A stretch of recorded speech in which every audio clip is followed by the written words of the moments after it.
एक बार की बात है, ऐश केटचुम और उसका सबसे अच्छा दोस्त पिकाचू एक सुनहरी धूप वाले समुद्री द्वीप पर छुट्टियां मनाने पहुँचे। एक लंबी यात्रा के बाद वो थोड़ा आराम करना चाहते थे। ये द्वीप अपने पोकेमोन सर्फिंग मुकाबलों और स्वादिष्ट नारियल वाले पोकपफ्स के लिए मशहूर था।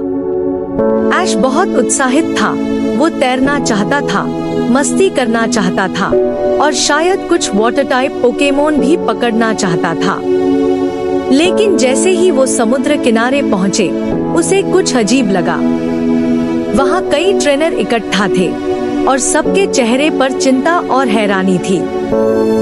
ऐश उनके पास गया और पूछा, सब ठीक है ना? एक ट्रेनर ने ऊपर देखा और कहा, कोई हमारी पोकबॉल्स चुरा रहा है। जैसे ही हम ध्यान नहीं देते, वो गायब हो जाती है। ऐश हैरान रह गया। पोकबॉल्स की चोरी, वो भी इतने शांत द्वीप पर। पिकाचू भी सोच में पड़ गया। ये जगह तो आम तौर पर बहुत शांति भरी होती थी, लेकिन अब कुछ तो गड़बड़ थी। अगले दिन ऐश ने इस रहस्य को सुलझाने का फैसला किया। वो और पिकाचू खुद जासूस बन गए। उन्होंने बोर्डवॉक पर खोजबीन की, स्थानीय ट्रेनर से सवाल पूछे और पोकेमोन सेंटर जाकर सुराग ढूंढे। नर्स जॉय ने बताया कि हर दिन ज्यादा से ज्यादा ट्रेनर्स की पोकबॉल्स गायब हो रही थी, खासकर उन लोगों की जो अपना बैग रेत के पास रखते थे। ऐसा लगता है जैसे समुद्र की रेत उन्हें निगल रही हो, वो बोली और हल्का सा हंसी। ये बात सुनकर ऐश को एक शक हुआ, क्या कुछ जमीन के नीचे से पोकबॉल्स ले जा रहा है? ऐश और पिकाचू तुरंत समुद्र किनारे पहुँचे, जासूसी करने के लिए। ठीक है, उनके पास असली टोपी नहीं थी, लेकिन चेहरे बहुत गंभीर थे। उन्होंने एक छोटी चाल चली, एक चमचमाती नकली पोकबॉल एक तौलिए पर रख दी और खुद एक पेड़ के पीछे छिप गए। ज्यादा देर नहीं बीती थी कि पोकबॉल के पास की रेत हिलने लगी और पॉप, पोकबॉल गायब। रेत दोबारा हिली और कुछ जमीन के नीचे चला गया। पिकाचू ने अपने पंजे से इशारा किया और बोला, पिका। ऐश उछलकर खड़ा हो गया। मुझे पता था, जमीन के नीचे कुछ है। उन्होंने सावधानी से उस दिशा में निशान देखे, छोटे गोल छेद जो द्वीप के किनारे की चट्टानों की तरफ जा रहे थे। उन्होंने एक सुरंग में झांका और वहां हल्की सी खरोंचने की आवाज सुनी। जो भी ये पोकबॉल्स ले रहा था, उसने नीचे सुरंगों का जाल बना लिया था। ऐश जोर से बोला, कोई है वहां नीचे। तभी अचानक जमीन से कुछ जिज्ञासु डिग्लेट्स बाहर निकले। उनकी छोटी छोटी आंखें चमक रही थी।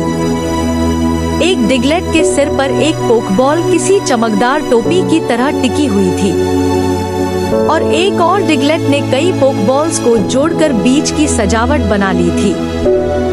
ऐश को यकीन नहीं हुआ, ये डिग्लेट्स चोरी नहीं कर रहे थे, बस उन्हें चमकदार चीजें पसंद थी। वो हंस पड़ा, तो ये सारी गड़बड़ की जड़ तुम डिग्लेट्स हो? डिग्लेट्स खुशी से सिर हिलाने लगे। उन्होंने ऐश को अपनी जमीन के नीचे की गुफा दिखाई, जहां उन्होंने ढेर सारी चमकदार चीजें जमा की थी, पुराने सिक्के, बोतल के ढक्कन और अब पोकबॉल्स भी। वो जगह एक चमकती हुई खजाने की गुफा जैसी लग रही थी। ऐश ने धीरे से समझाया कि ट्रेनर्स को अपने पोकेमोन को सुरक्षित रखने के लिए पोकबॉल्स की जरूरत होती है। डिग्लेट्स थोड़े उदास हो गए, लेकिन फिर उन्होंने एक उपाय निकाला। उन्होंने पोकबॉल्स को अपनी नाक से धकेलते हुए समुद्र तट पर लौटाना शुरू कर दिया।